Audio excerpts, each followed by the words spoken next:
Hello! Today we are going to read the book The Jungle Book. Are you ready? Let's start. Deep in the jungle, Bagheera the panther was out hunting. Suddenly, he heard a strange crying sound coming from the river. He followed the sound and discovered a basket with a tiny baby boy inside. Why, it's a man cub, he said. This little chap needs food and a mother's care. Perhaps Mother Wolf will look after him. Mother Wolf agreed to help. They named the man cub Mowgli, and he grew up safe and happy in the jungle. But everything changed when Mowgli was 10 years old. Shere Khan, the man-eating tiger, heard about the man cub and came searching for him. The wolves agreed that Bagheera should take the boy back to the man village where he would be safe. So the next morning, Bagheera and Mowgli set off on their long journey. Mowgli was angry and upset. He didn't want to leave his home in the jungle. When darkness fell, Bagheera and Mowgli climbed a tree and settled down to sleep on a branch. Nearby, hiding under some leaves, was Kaa the python. As soon as Bagheera was asleep, Kaa slithered towards the man cub. His shining eyes seemed to have a magic power, and Mowgli quickly began to sink into a deep trance. Slowly, Kaa started to wind himself around the boy, ready to swallow him up. Suddenly, Bagheera woke up and sprang at Kaa. He struck the snake with his claws and sent him slithering away into the jungle. At dawn, Mowgli was woken by a very loud noise. He looked down from the tree and saw Colonel Hathi and the dawn patrol marching along. Hop, 2, 3, 4, hop, 2, 3, 4, trumpeted the elephant. Mowgli jumped down from the tree, got on all fours, and joined the end of the parade behind a baby elephant. He had great fun copying everything the little elephant did. Eventually, Bagheera caught up with Mowgli and wanted to carry on towards the man village. But Mowgli refused to go. He grabbed hold of a tree trunk and held on tightly. Bagheera was very cross and ran off, leaving the man cub all alone.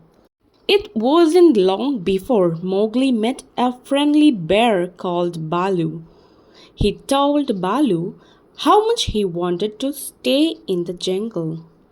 No problem, Baloo said. I will look after you.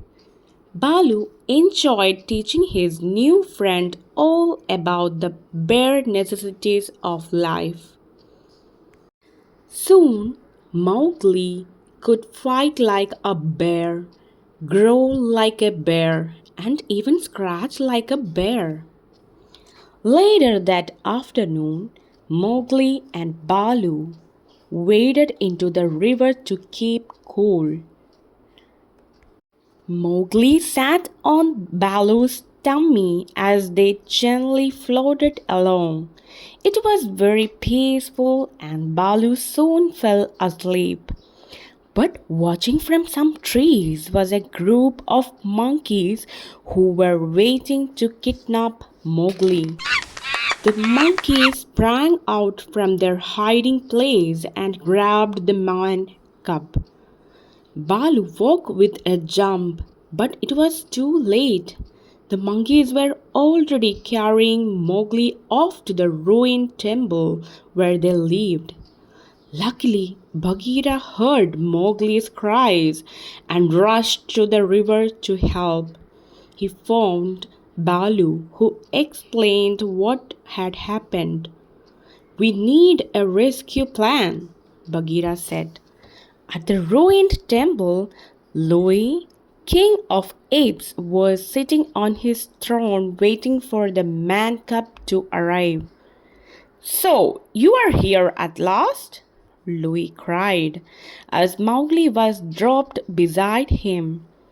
Louie offered to help Mowgli stay in the jungle. In return, he wanted to learn the secret of man's red fire. But before Mowgli could explain that, he didn't know the secret. Louis declared that they would have a great feast in honor of their guest. Baloo and Bagheera reached the temple just in time to see Louis leap from his throne and start to sing and dance in celebration of the man cub's arrival. As Mowgli's feet began to tap to the music, he forgot his troubles and joined in the fun. "Baloo," whispered Bagheera, "you distract the monkeys while I rescue Mowgli." Baloo had an idea. He dressed in some coconut shells and leaves to make himself look like a lady ape. Then he waved at Louis. The king thought the lady ape was very beautiful and rushed over to ask her to dance. He had no idea that it was really Baloo in disguise. Bagheera tried to grab Mowgli, but each time, right before he could, one of the monkeys would whirl the boy away from him. By the time Baloo and Bagheera were finally able to get Mowgli away from King Louie and the monkeys, the ancient ruins had crumbled entirely around the king and his monkey court. "The man cub must go to the man village," said Bagheera. "It's not safe for him to stay in the jungle." Baloo, remembering Shere Khan, had to admit that Bagheera was right. So the next morning, Baloo led Mowgli off towards the man village. When the man cub found out where they were headed, he was very angry. "You don't want me to stay? You are just like Bagheera," he shouted. But before Baloo could explain, Mowgli ran off into the jungle. It wasn't long before Shere Khan spotted Mowgli in the distance. Emerging from the shadows, the tiger gave a loud roar. He leaped at Mowgli, taking the man cub by surprise. Mowgli refused to run from the tiger.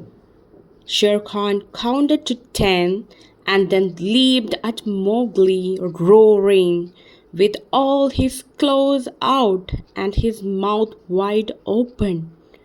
Baloo arrived in the nick of time and pulled Shere Khan's tail so hard the tiger fell short of the man cub.